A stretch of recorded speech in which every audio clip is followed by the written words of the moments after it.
নমস্কার, আমি জ্যোতিষী শ্রী গৌর ভট্টাচার্য।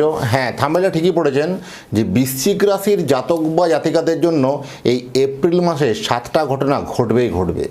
এই 7টা ঘটনা কি কি জানতে হলে ভিডিও শেষ পর্যন্ত মনোযোগ সহকারে শুনতে থাকুন।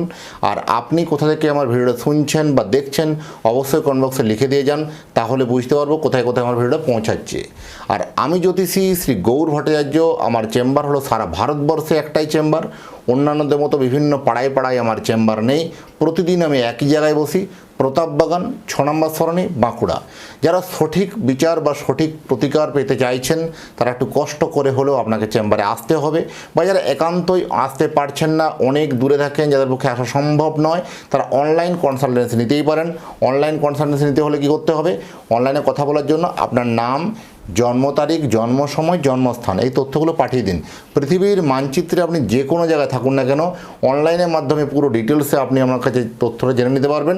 পুরো ডিটেলসে আপনাকে ওভার ফোনে জানাতে পারবো। জন্ম তারিখ বা জন্ম সময় কোনোভাবে যদি জানা না থাকে, দুটো হাতের ছবি তুলে পাঠান, হস্তরেখার উপর বিচার করে আপনাকে প্রেডিকশন করতে পারবো, বলতে পারবো। আর আমার কাছে দেখাতে হলে একটা কথা মাথায় রাখতেই হবে, যে প্রত্যেকটা ভিডিও দেখবেন বলি যে নিজের প্রবলেমের কথাগুলো, নিজের সমস্যার কথাগুলো নিজে থেকে বলবেন না, বলবো আমি, পথ দেখাবো আমি। জ্যোতিষ মানে কোনো 1 মিনিটের 2 মিনিটের বিচার বা 1 মিনিটের প্রতিকার নয়। এই যে বিভিন্ন পত্রপত্রিকা, বিভিন্ন অ্যাড যেগুলো দেখেন, 1 মিনিটে বশীকরণ, 2 মিনিটে বশীকরণ, এই সকল বশীকরণ ক্রিয়ার জন্য আমার সাথে যোগাযোগ করবেন না, কারণ এগুলো আমি ঘোর অবিশ্বাসী করি। ওগুলো কখনোতে বিশ্বাস করি না, এবং প্লাস হচ্ছে এটা আমি জানিও না। তো এই সকলের জন্য জ্যোতিষ হচ্ছে আপনি যে সময় জন্মগ্রহণ করেছিলেন সেই সময়কার আকাশের গ্রহ নক্ষত্রের স্থিতি আপনার বদলে দেবে। আপনার রুটম্যাপ, জীবনের পুরো সাফল্য, জীবনের পুরো সফলতা, সমস্ত কিছু সেই দিক নির্দেশনা সেদিকে করবে। সেগুলোকে পুরো প্রপারলি রিড করে দেওয়াটাই বা বলে দেওয়াটাই আপনার কাজ। যাই হোক, বৃশ্চিক রাশির জাতক বা জাতিকাদের জন্য শরীর স্বাস্থ্য, হেলথ মোটের উপর ভালো যাবে, কোনো অসুবিধা হবে না। রক্ত সংক্রান্ত প্রবলেম, একটু সমস্যা, কমপ্লিকেশান আসতে পারে, ব্লাড রিলেটেড প্রবলেম। বাকি ওভারঅল যথেষ্ট ভালো বলবো।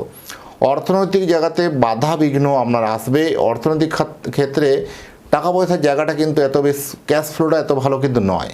কোথাও দেখবেন বারবার এসে থমকে যাওয়া, বারবার এসে আটকে যাওয়া, এরকম ঘটনা কিন্তু ঘটতে পারে। হঠাৎ করে কোনো খরচা বেড়ে যেতে পারে। তাই এখানে বলবো অহেতুক খরচ থেকে একটু এড়িয়ে চলুন, কারণ অপ্রয়োজনীয় জিনিস যদি বেশি কিনতে থাকেন, একদিন এমনই দিন আসবে যেন আমাকে প্রয়োজনীয় জিনিসগুলো আপনাকে বিক্রি করতে হবে। এই কথাটা একটু ভালো করে মনোযোগ সহকারে শুনবেন, কারণ অপ্রয়োজনীয় জিনিস আপনি বেশি কিনতে যাবেন না, কারণ নাহলে একটা দিন এমনই আসবে যেদিন আপনার প্রয়োজনীয় জিনিসপত্রগুলো আপনার বিক্রি করতে হচ্ছে। কারণ অপ্রয়োজনীয় জিনিস কেনা থেকে বিরত থাকুন, বিশেষ করে এপ্রিল মাসটা। বেশিরভাগ অহেতুক খরচাটা একটু এড়িয়ে চলুন। আপনি নিজে ভালো থাকবো বললেও আপনাকে আপনার পারিপার্শ্বিক, পাড়া প্রতিবেশী বা আপনার প্রতিবেশী বা আপনার পারিপার্শ্বিক পরিস্থিতি আপনাকে ভালো থাকতে দিচ্ছে না, বা বিভিন্নভাবে আপনি ভাবছেন আমি কোনো ঝামেলা ঝঞ্ঝটে জড়াবো না, আমি নিট অ্যান্ড ক্লিন থাকবো, এত বদনাম, এত কলুষিত হওয়ার পর আমি আর কোনো ঝামেলায় থাকবো না। কিন্তু আপনাকে সেই কোনো না কোনোভাবে সেই টেনে নিয়ে গিয়ে ঝামেলায় ফেলা বা ঝামেলার মধ্যে যুক্ত করে দেওয়া, আপনি বিনা দোষে বারবার বদনাম, বারবার অপমানিত হচ্ছেন এই সব কারণের জন্য। কারণ বৃশ্চিক রাশির জাতক বা জাতিকাদের এদের কিন্তু মন বোঝা বড়ই মুশকিল। এরা মুখে বলবে এক, করবে এক। আলটিমেট এরা ভাবে যে আমি না, ঠিক আছে, আর কালকে থেকে আর কোনো কারোর সঙ্গে কোনো সম্পর্ক রাখবো না, ঝামেলা এনজয় করবো না, আমি নিট অ্যান্ড ক্লিন থাকবো। ঠিক দেখবেন তার পরের দিনে কোনো না কোনো একটা কথাবার্তার মাঝে হয়তো স্পষ্ট কথা তার সহ্য হলো না, ফট করে একটা কথা বললো, সেই কথাতেই তার একটা বিরাট বড় রামায়ণ মহাভারত তৈরি হয়ে গেল। এরকম ধরনের একটা ঘটনা কিন্তু হতে পারে। প্রপার্টি কেনা বা বিক্রি যথেষ্ট দুটোর জন্য কিন্তু ভালো বলবো। যারা প্রপার্টি কিনতে চলেছেন, এতদিন থেকে ভাবছেন আপনি একটা পুরনো প্রপার্টি বিক্রি করে নতুন কোনো প্রপার্টি কিনতে যাব, আপনার জন্য যথেষ্ট শুভ সময় এটা।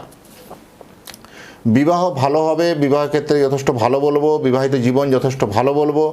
ঝামেলা থাকলে তা কিন্তু অনেকটাই মিটবে। যাদের বিবাহিত জীবন নিয়ে, ম্যারেজ লাইফ নিয়ে যাদের একটু কমপ্লিকেশন যাদের ছিল বা প্রবলেম ছিল, সেই সব প্রবলেমগুলো কিন্তু সম্পর্কটা মিটে যাবে। যাদের দাম্পত্য জীবনে মানে কোর্ট কেস বা মামলা মোকদ্দমা ঝামেলা পর্যন্ত পৌঁছে গেছিলো, হঠাৎ করে সেই সব ঝামেলা থেকেও, ঝামেলার আগেই দেখবেন নিষ্পত্তি হয়ে যাওয়া, একটা আলোচনার সাপেক্ষে বসে যাওয়া, এরকম ধরনের ঘটনা কিন্তু ঘটতে পারে। আর আপনি কোনো সিদ্ধান্ত নেওয়ার আগে একটু থেমে যান, আরও একটু বুঝুন, আরও 2 দিন 1 দিন ভাবুন, তারপরে আপনার ফাইনাল সিদ্ধান্তটা জানান। নিশ্চয়ই দেখুন আপনার ধারণাটা বা আপনার ডিসিশনটা বদলে যেতে পারে। কারণ এইবারে গ্রহগত পজিশনটা এমনই একটা হচ্ছে যাতে দাম্পত্য জীবন একবারে ভেঙে গিয়েও সেই লাস্ট অবধি থেকে আবার ফিরে আসা, আবার সেখানে সম্পর্কটা সুন্দরভাবে মানে যথেষ্টবার নতুন করে প্রেম জেগে ওঠা, দুজনের মধ্যে ভুল বোঝাবুঝি সমস্ত মিটে গিয়ে সংসার আবার পুনরায় স্থাপন করা, এরকম ধরনের একটা ঘটনা কিন্তু যোগ আছে। যারা বিশেষ করে কোনো ডিজিটালি কোনো লেনদেন করেন, গোপন লেনদেন করে, সেখান থেকে কোথাও একটা দেখবেন ওই ডিজিটালি লেনদেন করতে গিয়ে একটা সমস্যা হতে পারে, ভুল লেনদেন হতে পারে, ভুল ট্রানজ্যাকশান নিয়ে একটা লোকসান, ছোটোখাটো লোকসান হতে পারে, সেগুলো সতর্ক থাকা উচিত আছে।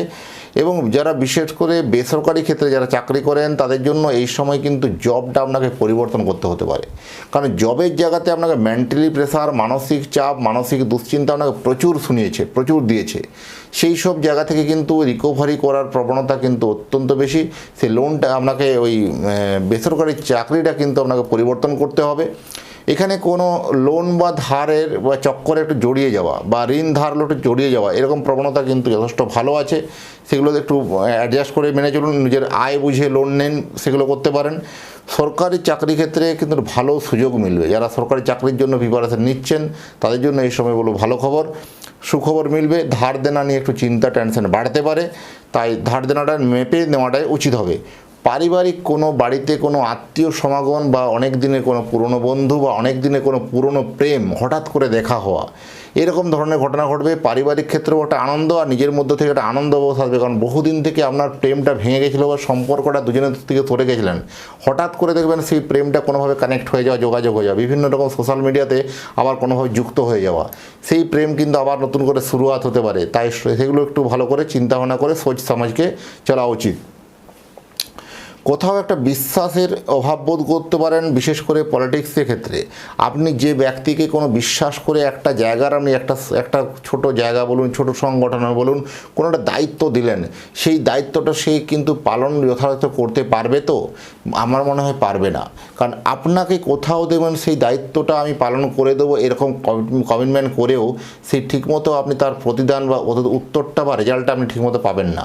কারণ এখানে রাজনীতি বা পলিটিক্সের ক্ষেত্রে কোথাও আপনার কাছের মানুষ বা আপনার খুব একদম ক্লোজ মানুষ, তারাও আপনার সঙ্গে বিট্রে করতে পারে, তারাও আপনার সঙ্গে কোনোভাবে প্রতারণা করতে পারে, এইরকম সম্ভাবনা কিন্তু অত্যন্ত বেশি। যেহেতু রাজনীতি ক্ষেত্রে একটা সম্মুখ সমরে এখনই অলরেডি এসছে, তাই অবশ্যই কিন্তু সেগুলো একটু ভালো করে ধ্যান দিয়ে চলা উচিত বা দেখা উচিত। আর আপনি যদি চাইছেন আপনার সন্তানের জন্য একটা জন্মকুণ্ডলী বানাতে, তাহলে আপনার সন্তানের নাম, জন্ম তারিখ, জন্ম সময়, জন্মস্থান, এই তথ্যগুলো পাঠিয়ে দিন। পৃথিবীর মানচিত্রে আপনি যে কোনো জায়গায় থাকুন না কেন, কুষ্টি তৈরি করে, কুষ্টি বিচার করে ডিটেলস আপনার অ্যাড্রেসে বাই পোস্ট দ্বারা আপনাকে পাঠাতে পারবো। আরও যদি মনে হয় আমার সঙ্গে সরাসরি কথা বলতে চান, উপরে দেওয়া নাম্বারে অবশ্যই যোগাযোগ করুন। আমার সম্বন্ধে আরও জানতে হলে গুগলে গিয়ে সার্চ করুন অ্যাস্ট্রোলজার গৌর ভট্টাচার্য, সেখানে লিখুন আমার নাম, সমস্ত তথ্য আপনি জানতে পারবেন। দীর্ঘ 2010 সাল থেকে একই প্রফেশনে যুক্ত আছি। এতক্ষণ ধরে অধীর আগ্রহে ভিডিওটা দেখার জন্য বা শোনার জন্য অসংখ্য ধন্যবাদ। আবার যাওয়ার আগে বলছি, চ্যানেলটা একটু সাবস্ক্রাইব করে দিয়ে যান। আর আপনার সঙ্গে আবার পরে দেখা হচ্ছে নতুন তথ্য, নতুন ভিডিও নিয়ে। নমস্কার।